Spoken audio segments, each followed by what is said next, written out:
If there are no numbers for things that are clearly quantifiable, then the SOW is not drafted properly and someone is trying to get over on you.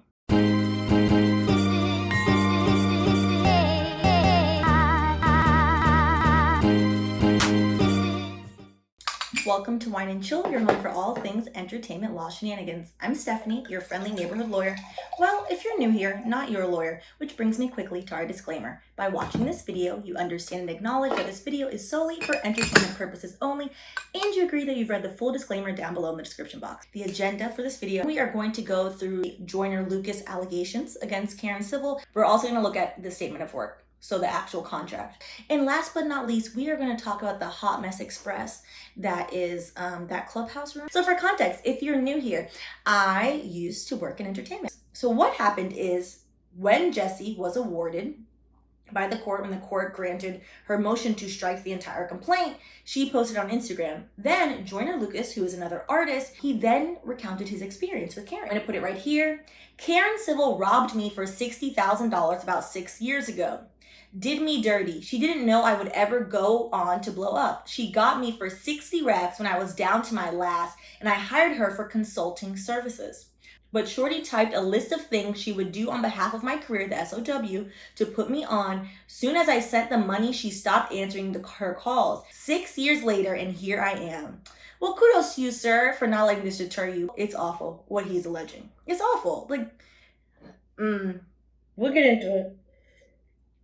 I'm not surprised because, again, I told you these allegations, these are not the only people claiming this, but I am saddened. Then after she robbed me for $60K, I stayed quiet because I was afraid of being blackballed before I could even get the chance to get on. A year later, and Cameron accused her of doing him dirty on Twitter, and then I finally spoke up for myself, and Shorty had the nerve to send me a letter telling me she was going to sue me for assassination of character or something. And that is what AntiSlap is for. AntiSlap was exactly designed for when you speak out against somebody and they say, hey, I'm going to sue you. If someone does you wrong, you are legally allowed to speak up against them. She tried to make me write a public apology. I still have that public apology she sent me in email because she wanted me to copy and paste and release it. LOL, no cap. I got emails to back everything up I'm saying. And he did. And on Clubhouse, he started to release all the emails, all the messages, everything, child. So he posted his entire contract with Karen Civil and the scope of work. So we're going to go through the contract and things that you should really look out for in these types of contracts against not just, a consultant, because consultant is a very broad term. It's very broad, child. And a lot of consultants in every field are very, I help you get to things. It's very vague. For example, on the side, I do DE&I consulting, diversity, equity, inclusion. In all of my contracts, I have very specific deliverables. Hey, I'm going to talk to your very unmelanated workforce and explain to them why it's inappropriate to touch their Black coworker's hair. Okay, cool. Deliverable number 1. Did Stephanie do that? Yes or no? You got to write things out, so we're going to get into that. So these are the deliverables, the scope of work. So content and marketing initiatives included but are not limited to. It should be limited to, but anyways. Blog placements for song releases, development and delivery of digital short creation story, facilitate interviews with media publications, build fan engagement, articulated social content capturing, red carpet, event opportunities, iTunes, Beats, music promotions, radio interviews, help acquire booking agents, show openings. Do you know what's wrong with this statement of work and these deliverables? There are no due dates. There are no set sums. So what do I mean about set sums? Blog placements for song releases. How many blogs? How many songs?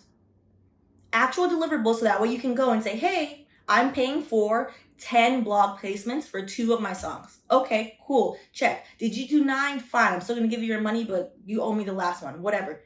Did you do 1 and I expected 10? We're not gonna agree. We're going to get into an argument, which is why your SOW should be very crisp. If there are no numbers for things that are clearly quantifiable, as in you can count them and should count them, then the SOW is not drafted properly and someone is trying to get over on you. For example, development and delivery of digital short story creation story. Is that 1? Is that 2? How many is this? Development and delivery. So that to me sounds like 1. What if your understanding is 5? This leads for unhappy clients and or Scamming and bamboozlement. Build fan engagement, articulated social content capturing. What does that mean? That is very vague. What does that mean, fan engagement? Are you going to give me access to the analytics? Are you going to show me, hey, we started at 0 and now I see we have 10,000 people looking at your Instagram every day. So that to me is good. I notice on your stories, there are now 5,000 viewers on your stories every single day. That's what we're looking for. Build fan engagement, articulated social content capturing is not. That's not going to cut it. That's not going to work. Radio interviews. How many interviews? Over what span of time? By what date? An SOW should have all of this in it. Now, in the analytics section, she did include some of it, in addition to implementing the proposed content and social media initiatives within the specified phases, where the phases were not written out. This is the whole contract. There are no phases listed. Social media engagement, increased viability in front of target demographic are the pivotal edge points. What's a target demographic? That should have been defined. Target demographic is 14 to 30-year-olds, Black, Latinx. Like, what's the target demographic? The United States? Do you want people in Nigeria? Like, who you want? On average, Joyner Lucas engages approximately 8% of his followers. What is his entire market base? You have to write these things out. Facebook has been proven to be one of the most viable tools with regards to this. Our goal would be to implement a more effective method of use on the social media facet to elicit more engagement, raise visibility, as well as provide a higher ROI. Okay, so we're at 8%. What is the target? Is the target 10? 10 is like, that's 2 percentage points. That's not really getting anybody anywhere. Do we want 20? How many people? Is it 8% of 10,000 people? Well, if the people grow, the percentage point goes down. So what are the numbers? Then back to how much he paid. He then paid, he said 64, so I think maybe there was an additional payment for something else. $55,000 was promised into this. So there's literally 3 pages, unless there are other pages that he's saying this is the whole thing. There are no phases listed, so you're referencing things that are not in the statement of work. And again, attorneys can be helpful. I would like to think that we're helpful sometimes. Sometimes we're just expensive for no reason. I've said this a million times. However, an attorney looking at this would have pointed out and said, hey, this doesn't have the actual deliverables. What do you want? Let me redraft this for you. Because now he's saying like, hey, you did nothing. And she's coming back and saying, no, I did some things, but what? You're just going back and forth with someone who drafted it in a way to where they could technically maybe check all the boxes, but actually do nothing with the way that that's written. It's not written very well for a reason, most likely. In addition to making sure there's specific deliverables in your SOW, honestly, I would really do a tiered payment structure, to be honest. That's what I do with my sponsorships. I don't take all their money at once, and I don't allow them to pay me after I post the video. We have a payment structure because I want to make sure it's mutually beneficial, but also I'm not trying to get screwed. So for example, let's say it costs $10,000 for a song rollout. It does not. It costs much more than that. However, y'all know math is not my ministry. So if you have $10,000, I would say 25% to pay to the consultant, to the manager, whoever's in charge of it at signing up the contract. That's $5,000. Nope, see, I'm already messing up the math. That's $2,500. That's $2,500, okay? Then I would say, hey, another 25% is due when you hit XYZ deliverables, okay? 2 months into the project, I'll give you the other 25%, and etc. Till at the end you say, okay, the final amount is due upon completion. That way it incentivizes the person to get the job done. Also, it incentivizes you to make sure to check in and be like, hey, what are you doing? You don't have to micromanage them, but hey, what are you doing? I want to see it. Okay, cool. We're mutually agreed. Everything is going well. And honestly, a trustworthy person would be fine with that. Maybe they'll push back and say, hey, I want to do 50-50. If you give me half on signing and the other half after this, okay, fine. Like, you could work it out, but I would not, like, don't give somebody your best and your last. It's rough because sadly, there are certain people that are not trustworthy. Okay. We're going to move from Joyner and his complaints. We're going to keep with him as well a little bit. But I want to talk about this Clubhouse mess, child. Because I've never been on the Clubhouse. So getting on the Clubhouse, I was like, okay, easy setup. Interesting. Cool. I get into this room. Okay, cool. So the Crenshaw district hosted the room. Shout out to them for facilitating a space for people to talk about matters. And the title was Karen Civil Been a Fraud! ! Tried to tell y'all. It's direct. It's provocative. Gets the people going. And I'm just here to tell y'all, A, before we get into who said what exactly, don't scam, first and foremost. It's not nice. But B, do not go on public forums and admit that you're scamming or committing crimes. So as this lovely Twitter user said, never in my life did I think I would see people getting on public spaces openly discussing committing federal crimes. Yeah, my mouth was agape. I was like, what? What is this? So Karen admitted that she paid someone to hack a website and have it removed. Yes, she did. Jesse then got on, repeated it, and said, well, I would like to start with Karen admitted that she paid somebody to hack a website, to which a one Mr. Whack 100 then proceeded to yell at Jesse, said that never happened, to which 3 other women then were like, no, sir, sit down. We all heard it. There's 8,000 people in here. So kudos to those women for standing up to him. I'm glad. Joyner also joined. He joined before Jesse, and he aired his grievances against Karen at $60,000. What proceeded was a gaslighting to end all gaslightings, to be honest. A gaslighting so high, the entirety of New York City would have set on fire.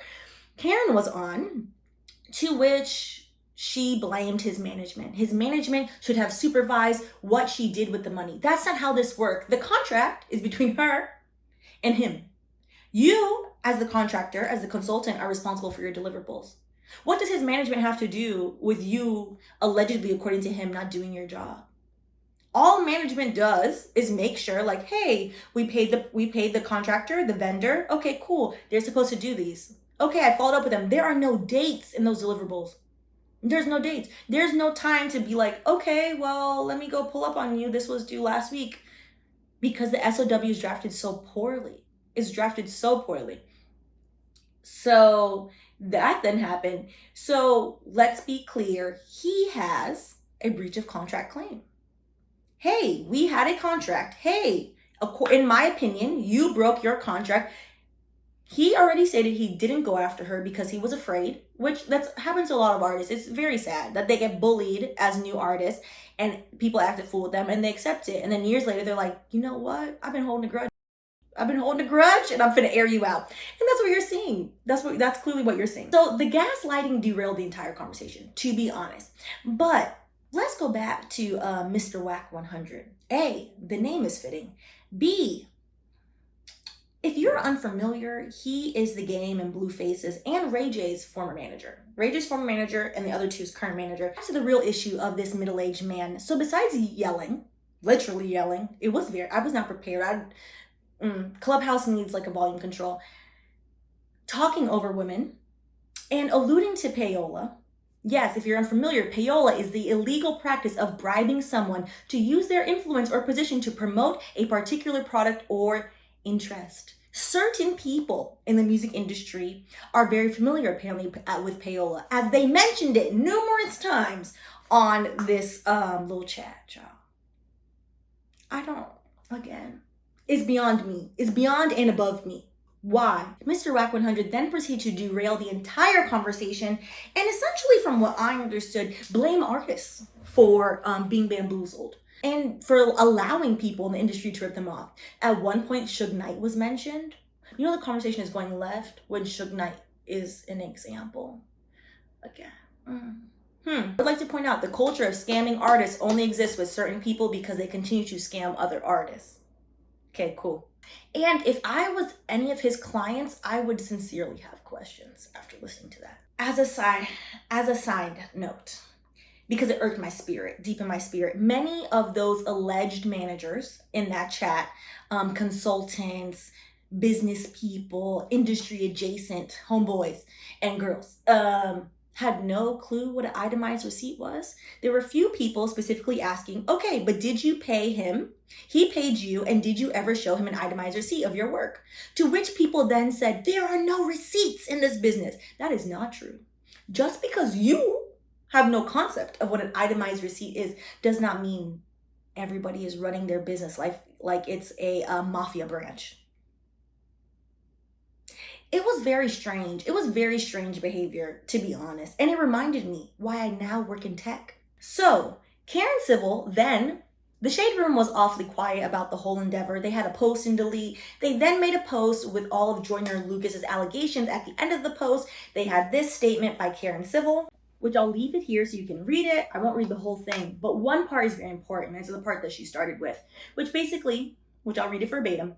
It's easy to make broad statements when you aren't familiar with the back end of the business. Remember, all these times, for those of you that have been here, been rolling with me since we did Kanye's contract breakdown, and I said this numerous times, I've said the same thing about hiring an attorney, and it applies to hiring any vendor, to be honest. If someone tells you it is too complicated for you, or you do not understand said industry, and does not offer to explain it to you, move away. Move away and hire somebody else. You should be very wary. A good attorney can explain the legal issue to you. A good accountant, even if you hate math, can walk you through your numbers. A good brand consultant should be able to explain the back end of the business. Hey, you gave me 60K. Okay, that 60K, the entire thing, it is not exactly my cut. 40,000 of it, actually, I need to pay out the radio. I need to pay out the people doing your interviews. I need to pay out this, that, and the next. They should be able to write that out for you and to explain it to you. They should tell you, hey, my cut of this is actually this. They don't want to tell you the exact numbers. They should tell you, hey, I have to pay out all these people, so that's coming out of this fee. And I'm paying myself out of this as well. It's really not rocket science. People only try to make things sound super complicated when they are A, don't understand it themselves, or B, are doing some shiesty. That's it. That's literally it.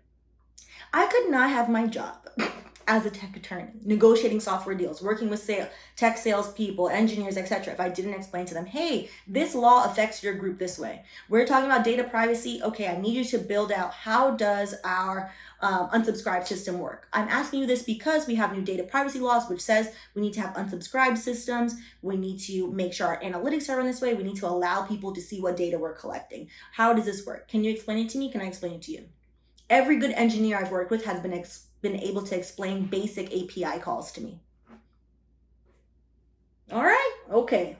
All right, folks. So the takeaway here is just because someone claims they're an OG in the game does not make them a reliable person.